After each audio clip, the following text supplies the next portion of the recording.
Yesu Kristo ashimwe. Nitwa Nibamurore Jeannette, ndi umupasiteri nyoboye itorero bita Gibeon Christian Church, nkaba ndi n'umunyamasengesho. Imana iduhana umugisha. Hanyuma dufite channel bita Gibeon Christian TV, kandi subscribe, musharinge, mukore comment, like. Imana iduhana umugisha. Reka dusenge Imana tuganire ku ijambo ry'Imana. Mana, turagushimiye kandi turaguhimbaje. Turagushimiye ko wabanye natwe ukaturinda muri iri joro ryakeye. Nuhabwe icyubahiro. Hari benshi batakiriho, abandi bakaba bari mu bitaro, abandi bari mu bibazo bitandukanye, ariko twebwe turi bazima. Nuhabwe icyubahiro Mwami, yaba bari hanze yaba bari mu Rwanda, turi bazima, turahumeka umwuka w'abazima. Nushimwe, waturinze, turindira ibyacu n'abacu, turindira imiryango, turindira abana. Nuhabwe icyubahiro, turabigushimiye. Kandi Mana, nuhabwe icyubahiro ko warinze buri wese unteze amatwi uri kumva iki kiganiro. Hanyuma tugiye kuganira ku ijambo ry'Imana. Urukubane natwe akanya nkaka, iri jambo rice mu gutwi ngo ringukire mu kundi, uduhe kumva ndetse no kumvira kugira ngo tuzabone ubugingo buhoraho. Duteze amatwi kugira ngo twumve icyo umwuka abwira amatorero. Amen. Reka tuganire ku ijambo ry'Imana riri muri Luka ibice 7 umurongo wa 11. Titire y'amagambo iravuga ngo azura umwana umupfakazi. Bukeye yajya mu mudugudu witwa Nayini, abigishwa be n'abantu benshi bajyana nawe. Ageze hafi y'irembo ry'umudugudu ahura n'abikoreye ikiriba. Uwari wapfuye yari umwana w'ikinege, kandi nyina yari umupfakazi. Abantu benshi bo muri uwo mudugudu bamuherekeje. Umwami Yesu amubonye amugirira imbabazi, aramubwira ati wirira. Yegera ikiriba agikoraho. Abakikoreye barahagarara. Ati muhungu, ndagutegetse byuka. Uwari upfuye arabaduka atangira kuvuga. Yesu amusubiza nyina. Bose baterwa n'ubwoba, bahimbaza Imana bati, umuhanuzi ukomeye abonetse muri twe. Kandi bati, Imana igendereye ubwoko bwayo. Iyo nkuru n'ibyo yakoze byamamara i Buyuda hose no mu gihugu cyose giherereye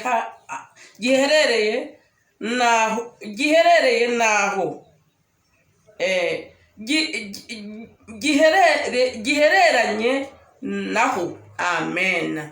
Yesu Kristo ashimwe. Dusomye amagambo y'Imana, n'amagambo nkunda cyane.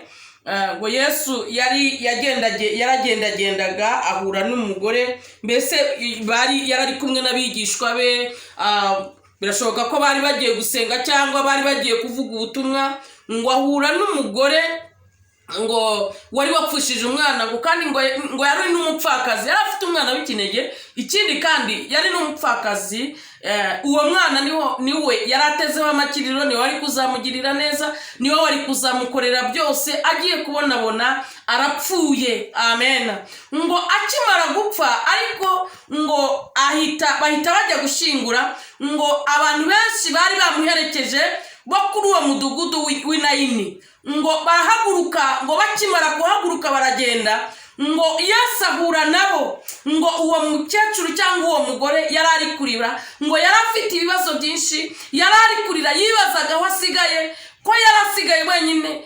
Nyamara yari ari kumwe n'uwo mwana w'umuhungu, yaramuganirizaga, yaramwishimiraga, yumvaga atari wenyine, kuko niwe wari uhari wenyine n'uwo mwana. Se uwo mwana yarapfuye. Urumva ari umupfakazi. Iyo umuntu yapfakaye nta mahoro aba afite, abababaye, ntabwo ahora yishimye, kubera ko nyine aba yapfushije umugabo wiwe. Nawe rero yari yapfushije umugabo wiwe, kandi umugabo we amaze gupfa yarasigaranye umuntu umwe gusa, ariwo uwo mwana wari waramukomotse mu nda. Ariko igihe kigeze ararwara, aza gupfa. Ngo amaze gupfa, ngo baramuheka, ngo abaturage baramuheka, abandi baramuherekeza. Ngo bari bagiye gushyingura. Ngo nuko ahura na Yesu Inayini. Ngo ari kugendagenda n'abigishwa be. Ngo bakimara guhura, ngo bahura n'uwo mugore ari kurira. Haleluya. Ngo bakimara guhura ari kurira, ngo nuko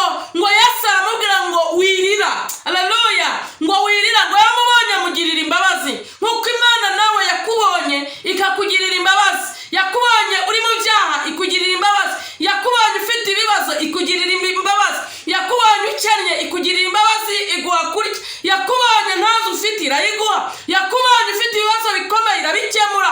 Burya Imana yacu igikemura ibibazo hamwe ubona ko bikomeye, Imana ikururuka igakingura imiryango, imirimo n'ibitangaza bigakoreka. Imana ubwayo iragukunda kandi igufiteho iki? Igufiteho umugambi.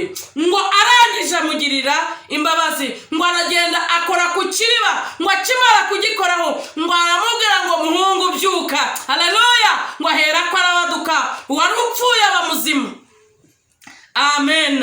Ngo ahera ko arabaduka, Imana ibiramuzuye, Yesu Kristo baramuzuye, aba muzima, yongera kugira ubuzima, yongera kuvuga. Bari bateraniye aho ngaho bose baratangara, babona ibibaye, baratangara, baravuga ati tubonye Imana kuva aho twakabereye, tubonye Imana kuva aho twakavukiye. Ni ubwa mbere tubonye Imana izura umuntu wari warapfuye akaba muzima. Reka mbabwire, Imana igizura umuntu wapfuye, Imana igizura umuntu wapfuye akabaho. Haleluya! Imana nawe uyu munsi kuzure, hari ibyapfuye Imana ije kuzura.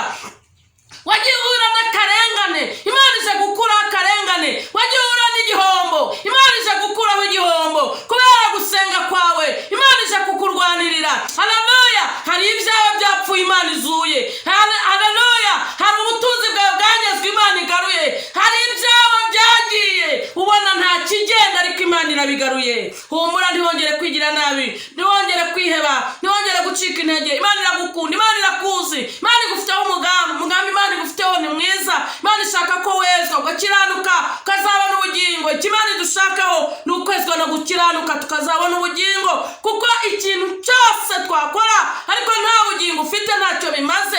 Ariko nukiranuka ukagendera mu kuri no mu mwuka, ukirinda icyaha n'igisa nacyo, uzabona ubugingo. Haleluya! Kuko Imana ubwayo igufiteho umugambi. Ngo nuko ahera ko arabaduka aba muzima, ngo umwana Yesu Kristo amusubiza nyina, bataha banezerewe. Ngo ako kanya bahera ko baratinya, baravuga bati tubonye umuhanuzi wari uri muri twebwe. Ese muri iyi minsi wowe bari kukwita iki? Haleluya! Ese wowe uri kugenda ukiranutse? Ese ubu ngubu bibaye ngombwa ko usengera umuntu yapfuye yazuka? Ese ko kera Imana yagukoreshaga ibitangaza ukaba warahindutse, ukaba waraguye, noneho bizagenda gute? Ariko hariho Imana igikora, kuko na n'uyu munsi iracyakora. Imana izura abapfuye, Imana ihagurutsa ibirema bigahaguruka, Imana ihumura impumyi zikareba. Imana yabikoraga kera, na n'uyu munsi ni iki ibikora? Ibikorera mu bantu bayo. Imana yujuje abantu bayo umwuka wera kugira ngo bakoreshe imirimo n'ibitangaza. Mu Imana yahamagaye nawe urimo. Haleluya! Mu Imana yatoranyije nawe urimo, ahubwo witaba Imana kugira ngo ibashe kugukoresha by'ukuri. Haleluya! Araguhamagaye nawe nuyitabe. Haleluya! Kugira ngo igukoreshe, kuko irashaka kugukoresha ariko ukayikwepa, ukanga kuyikorera, wasubiye kwa Satani. Ntabwo ugikorera Imana nk'uko biri. Wasubiye mu byaha, wasubiye mu busambanyi, wasubiye mu kubesha, wasubiye mu kuraguza, wasubiye mu guterekera, wasubiye mu byangwa n'amaso y'Uwiteka. Ariko Imana ikigushakaho ni ukwezwa no gukiranuka. Icyo Imana igushakaho ni ukwirinda icyaha n'igisa nacyo. Icyo Imana igushakaho ni uko ishaka ko uyikorera gusa. Imana yanga icyaha ariko ikunda umunyabyaha. Haleluya! Nawe wari waraguye wasubiye inyuma, ongera ugaruke uze imbere y'Imana. Imana iragutabara. Ngo abaturage bose baravuga ati tubonye Imana ko yari iri muri twebwe. Imana iri muri wowe imbere, ni intwari kandi irakiza. Imana iragukunda, Imana igufiteho umugambi, izagukoresha iby'ubutwari, kandi ibintu byawe byari byarapfuye Imana irabizuye. Haleluya! Yesu Kristo arabizuye. Yesu Kristo arakuzuye bundi bushasha. Yesu Kristo yongeye kugushyiramo umwuka wayo wera. Yesu Kristo yongeye kukugenderera muri wowe. Amen. Imana igufiteho umugambi. Ngo nuko izina ry'Imana ryamamara mu bihugu byose, ko Imana yakoze imirimo n'ibitangaza, ko Yesu yazuye uriya mwana. Cyari igitangaza gikomeye. Mwibuka ko bari bagiye kumushyingura, ariko Imana ubwayo ikora igitangaza. Abaturage bari muri uwo mudugudu nzu banezererwa Imana, batangira guhimbaza Imana, batangira gukizwa, batangira kuvuga ubutumwa ko Imana yari yakoze igitangaza gikomeye. Uyu munsi wa none nawe himbaza Imana, yegera Imana. Uyu munsi wa none hari ikiri bugukorere. Imana ije kugutabara, Imana ije kukumara umubabaro, Imana ije kugukiza, Imana ije kugukiza agahinda, Imana ije kugukiza ibyago n'amakuba, Imana ije kukumara umubabaro, Imana ije kugukiza inzara, Imana ije kuguha kuba, Imana ije kuguha ubutunzi. Imana mwahuye, Imana ntabwo igusigiraho, isiga ibintu byose irangije. Haleluya, haleluya, haleluya. Yesu yahuye n'uriya mukecuru ari kurira, Yesu yahuye n'uwo mupfakazi ari kurira, ntabwo yamusize arira, ahubwo yamusize aseka. Nawe Imana igiye kugusetsa, Imana igiye kugukora igitangaza, Imana igiye kukurwana intambara, Imana irakuburanira imanza, Imana irazitsinda. Nuhumure, ntiwongere gutaka, Imana iraguha akazi. Haleluya. Maze igihe nta kazi ufite, waragerageje kudepoza biranga, ariko uyu ni wo munsi wawe wo gutabarirwaho n'Imana. Uyu ni wo munsi wawe wo kurengerwa n'Imana. Reka mbabwire, ejo bundi rwose urabona yuko byari bikaze. Uyu mukecuru yari ari kurira, uyu mwana we apfuye, mugabo yarapfuye n'umwana yarapfuye, ariko Yesu Kristo ahageze ibintu byose birahinduka. Umwana aba muzima, umwana wawe arakira, umurana urakira indwara zikomeye zirakiza. Yesu Kristo akizaga ntabwo yagiye, na n'uyu munsi arakiza, aracyakiza, arakiza indwara zikomeye, arakiza za korona, arakiza kanseri, arakiza ibirema, arahagurutsa ibirema, yewe abapfuye amatwi arayakiza. Haleluya. Ibiragi akora mu kanwa, ibiragi bikavuga. Yesu Kristo arakomeye, Yesu Kristo ni umunyembaraga, Yesu Kristo aragukunda. Haleluya. Kandi icyo yiteguye no kugutabara no kuguhindurira amateka y'ubuzima. Uyu munsi wa none, uyu munsi wo ku cyumweru, umenye ngo Imana yagutabaye, umenye ngo Imana irakwamamaje, umenye ngo Imana iragusekeje, umenye ngo Imana ikumaza umubabaro, umenye ngo Imana iguhaye ibyo watakaje, utunzi bwawe bwaragiye, wabuze uko bugiye. Yewe Imana iragutabaye, barozi barakuroze, ariko Imana ije kugukiza.